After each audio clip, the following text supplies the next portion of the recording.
What happens when the most powerful person in the room is the one everyone overlooks? Welcome to Twilight Tales, where true strength hides in silence, and power doesn't always wear a suit. If you're visiting for the first time, make sure to like, share, and subscribe, because today's story will challenge how you see people, how you treat them, and how quickly assumptions can shatter careers. She walked into the bank without an entourage. No briefcase. No assistant. No diamond-studded heels. Just a warm smile, and a simple dress. They didn't recognize her. Not the security guard who barely looked up. Not the teller who rolled her eyes. Not even the branch manager who dismissed her with one smug sentence. They thought she was just another black woman who didn't belong in their upscale bank. But what they didn't know was that the woman they were turning away, Elise Jameson, wasn't just another client. She was the CEO of the entire banking network, one of the most respected black executives in the country. And in 10 minutes she was going to show them exactly what happens when you let arrogance and bias run your business. This isn't just a story about corporate authority. It's about judgment, disrespect, and how one calm woman exposed everything wrong with how the world treats people based on looks. You'll see how a single visit to a bank turned into a career-ending moment for an entire team, and how Elise's grace under pressure taught the world that you don't need to raise your voice to command a room. Because in today's world, respect shouldn't be earned through titles or clothes. It should be the starting point for everyone. So sit back and watch how it all unfolded. Because by the time Elise walked out of that bank, no one would ever forget her name again. It started like any other day. Elise Jameson rose just before sunrise, her daily routine grounded in calm discipline. She was never one to flaunt her wealth, despite being one of the most powerful CEOs in Africa's banking industry. Her home, modern, clean-lined, and elegant, overlooked the city skyline. But this morning she didn't feel like power suits or chauffeur-driven cars. She chose simplicity, a comfortable beige maxi dress, flat shoes, and her natural curls pulled into a neat bun. No makeup, no jewelry, except for a simple silver ring, a gift from her late father. It was a quiet nod to her roots, the life she'd built through sweat and determination. Elise had no board meetings that morning. No press interviews. Just a quiet moment in her schedule, and she planned to use it wisely. There was a particular bank branch she'd been meaning to visit, one that had received several complaints in recent months. She'd reviewed reports, skimmed through HR files, but something felt off. Elise believed in seeing things with her own eyes. Not through filters. Not through staff memos. So she decided to drop in, unannounced. Not as the CEO, but as a regular client. She drove herself. Parked across the street. Walked in through the front doors just after the bank opened. The interior was sleek, modern, all glass and marble. A large digital screen flashed the bank's slogan, empowering every customer. Funny, she thought. That's not always how it feels. As she stepped in, no one greeted her. A uniformed security guard looked her way, then quickly looked back down at his phone. No smile. No, good morning. She approached the main counter, expecting at least a polite nod. But instead, the woman behind the glass window raised an eyebrow. "Do you have an appointment?" she asked flatly. "No," Elise replied calmly. "Just here to ask about an account." The woman barely hid her annoyance. "Then you'll have to wait. Priority clients are being served right now." Elise glanced around. The lobby was nearly empty. 2 people seated. No line. Still she smiled and nodded. "I'll wait." She took a seat in the far corner and watched. The staff's body language was clear. Irritation. Indifference. Whispered comments. Glances her way. She saw it all. But she wasn't angry. Not yet. She was watching. Listening. Noting every detail. Because this wasn't just a visit. It was a test. And none of them knew. They were failing it in real time. After nearly 20 minutes of waiting, Elise remained seated, calm, poised, silent. She watched customers come and go. Some were greeted by name. Others were offered coffee or bottled water. A middle-aged man in a designer suit walked in, and 2 employees rushed to assist him. But Elise? Still ignored. When she stood up and approached the counter again, this time hoping for basic assistance, the response was even colder. "Ma'am, we already told you," the teller said, her tone sharp with impatience. "This branch doesn't handle basic walk-ins. You need to schedule with a customer service advisor, or maybe try the location on 3rd Street. They're more flexible with public service." The word public hung in the air like a loaded insult. Elise blinked once. "I'm not asking for anything complicated. I'd just like to open a business account. Isn't that done here?" The woman scoffed lightly, not bothering to hide it this time. Business accounts require financial verification, letters of incorporation, company audits. You can't just walk in and request one like you're buying groceries. Behind her, another employee, a younger man in a tight blazer, leaned toward his colleague and muttered, not quietly enough, probably trying to look legit. You know how they are. But Elise heard it, loud and clear. Her heart didn't race. Her breath didn't quicken. She'd been here before in other forms in other places, judged, underestimated, dismissed. It didn't sting like it once did. Now it simply confirmed what she came to see. And what came next would confirm it even more. A middle manager, a woman in heels far too high for the tiles she click-clacked across, finally approached Elise. She didn't greet her with a smile. Didn't ask her name. Instead, she crossed her arms and said, "Is there a reason you're still here, ma'am? You're clearly not prepared. This is a professional financial institution." Elise looked at her. Calm, steady, polite even. "I was under the impression that your slogan was, empowering every customer." The woman shrugged. "It is. But empowerment starts with realistic expectations." That was the final straw. Not for Elise's temper. No, that never slipped, but for her silence. She reached into her purse and pulled out a sleek black card. One the staff didn't recognize, until she placed it on the counter and tapped her phone to make a call. "Put me through to the boardroom," she said into the phone, her voice now layered with subtle authority. The room changed instantly. Every employee turned. The manager's face dropped. Because on that sleek black card, embossed in gold, were the words, Elise Jameson, Chief Executive Officer, Global Operations. And just like that, the woman they had mocked, ignored, and whispered about was the woman who owned their jobs.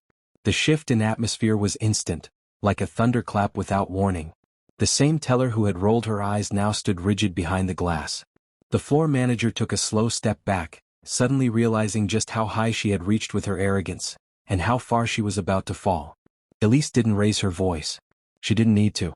On the other end of the phone, her assistant picked up. "Yes, Ms. Jameson? Patch me into Director Mensah. Now." Pause. "Right away." She didn't move. She simply stood at the counter, the sleek CEO card still visible, and let the silence settle like a storm cloud about to break. Then, through the speaker, came the voice of Director Mensah, head of regional operations. "Elise?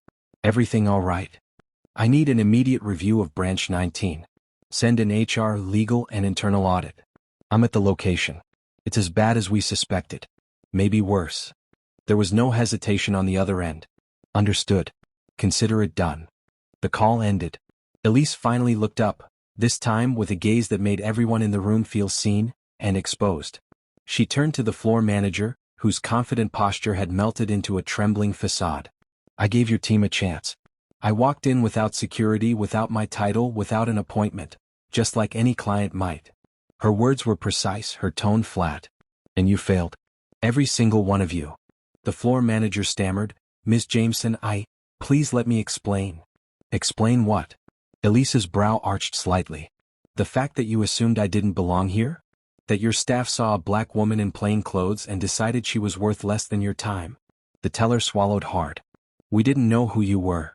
"That's the point," Elise replied. "You shouldn't have to know someone's title to treat them with basic respect." By now the entire branch had fallen quiet. Clients stood still, some with phones discreetly recording, others just watching, eyes wide with realization. Then came the next shock. Within minutes, 2 black SUVs pulled up outside. Men and women in tailored suits stepped out, compliance officers, HR reps, and security. Elise's orders had been taken seriously. She didn't wait for drama. She didn't indulge in theatrics. She simply said, "Escort the entire front staff into the conference room. No one leaves until HR speaks to them. And someone please bring me the regional manager. Now." The teller turned pale. The floor manager looked ready to faint. As they were led away, Elise turned toward the remaining clients and said calmly, "Apologies for the disruption. We'll be restructuring this branch immediately. If you have concerns, please give your statements to our team outside. You deserve better. And we will do better." The room erupted into applause. But Elise didn't smile. This wasn't a victory. This was just a correction. And she wasn't finished yet. While the staff were being gathered in the back for questioning, Elise stayed put. She watched everything, how the remaining employees responded, how clients reacted, how the building itself seemed to shift under the weight of accountability. She wasn't just angry. She was deeply disappointed. This bank branch, after all, wasn't just another stop on her tour. It was personal. 2 years ago, Elise had pushed for funding to revitalize inner-city locations, believing that financial literacy and access to credit could change communities. She'd fought with board members, negotiated with regulators, and won approval to open 3 new branches, including this very one. She'd handpicked this location. She'd believed in it. And now it was a stain. Her phone buzzed again. It was a message from Director Mensah. Security footage and audio from the last 48 hours en route to your inbox. Internal audit will be on site within the hour. Good. She needed receipts, because problems like this weren't created in a day. This kind of rot started at the roots. While she waited, Elise requested the personnel files of every employee currently working at the branch. Within minutes, her tablet lit up with documents, performance reviews, customer complaints, and interoffice emails. What she saw confirmed her worst fear. Racism wasn't the symptom here, it was the system. Client complaints about being spoken down to. Multiple service failures disproportionately affecting Black and immigrant customers. A resignation letter from a former teller, also Black, who left due to what she described as a toxic, exclusionary culture that punishes anyone who speaks out. That teller had tried to report it. No action had been taken. Elise shook her head slowly. This wasn't just about the way she was treated, it was about how everyone else had been treated when they didn't carry a title or power or fame. When they were just people. And that made her furious. Because Elise knew exactly what it felt like to walk into places and be told, without a word, that you didn't belong. She remembered being a little girl and watching her mother in line at the bank, always dressed in her Sunday best, always polite and still always ignored. She remembered how that shaped her, how it lit the fire inside her to build wealth, to shatter ceilings, to own the places that once locked her out. And now, as CEO, she refused to let those same walls remain standing for others. So when the regional manager finally arrived, sweating, nervous, clearly shaken, Elise didn't greet him with anger.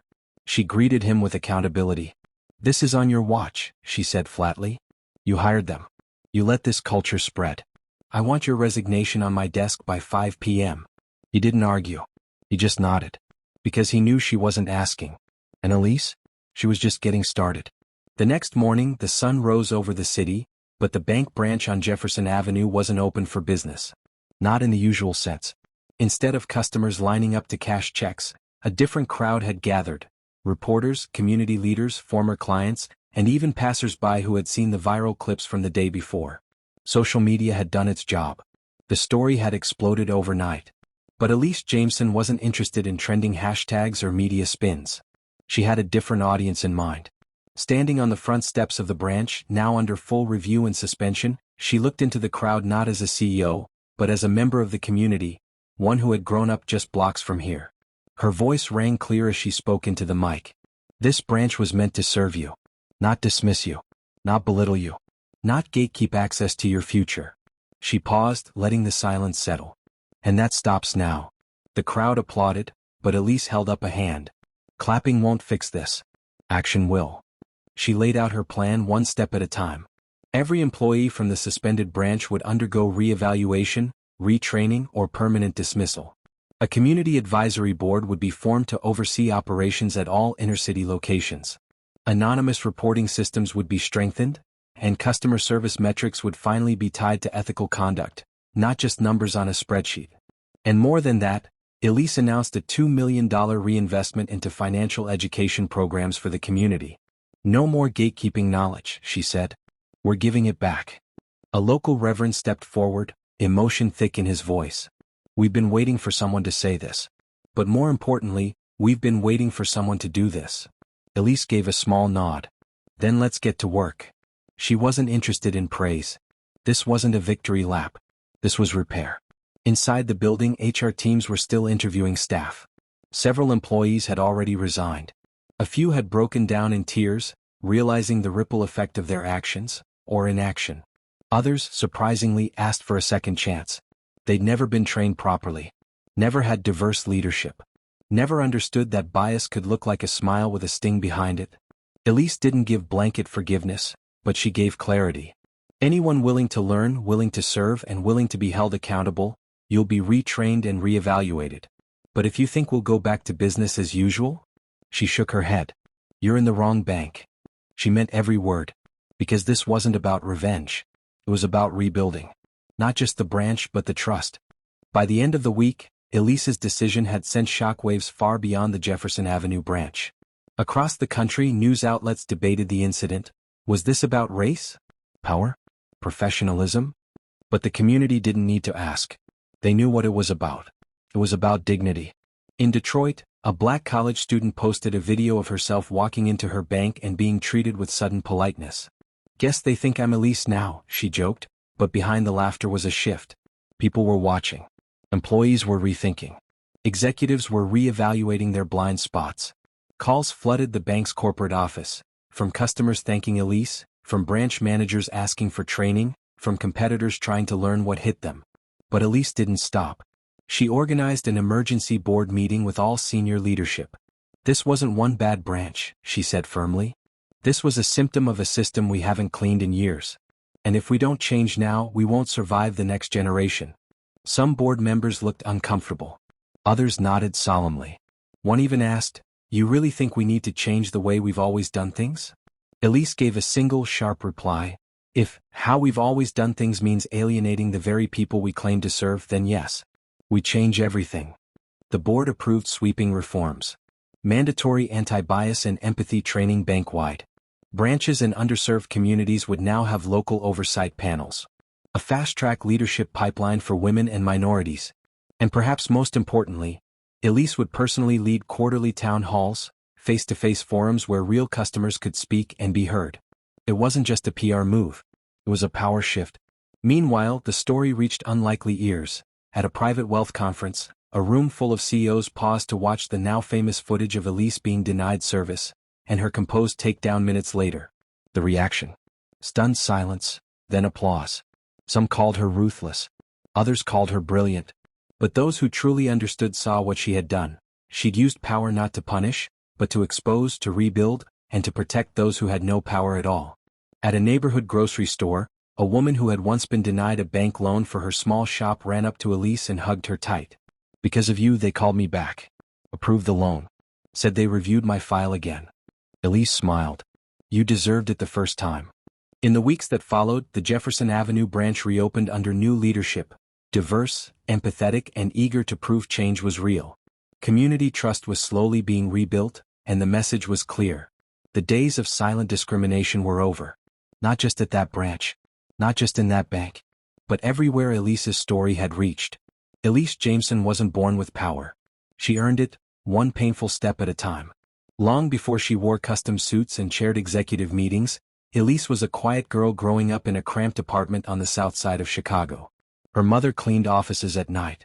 Her father worked construction until his back gave out. Money was always tight, but dignity? That was priceless, and her parents made sure she never forgot it. One day when she was just 9, she stood beside her mother in a bank line. The teller had rolled his eyes, muttered something under his breath, and made them wait longer than everyone else. Elise had tugged her mother's hand, asking why. Her mother's reply stayed with her for the rest of her life. "Sometimes, baby, they don't see us as important. But we don't need their permission to matter." From that day on, Elise studied hard, not to impress but to empower. She wasn't chasing wealth. She was chasing change. She earned a scholarship to Howard University. Then an MBA from Wharton, where she was often the only black woman in the room. Every time she was underestimated, overlooked, or silenced, she took notes. Not out of bitterness but strategy. She was learning exactly what needed to change.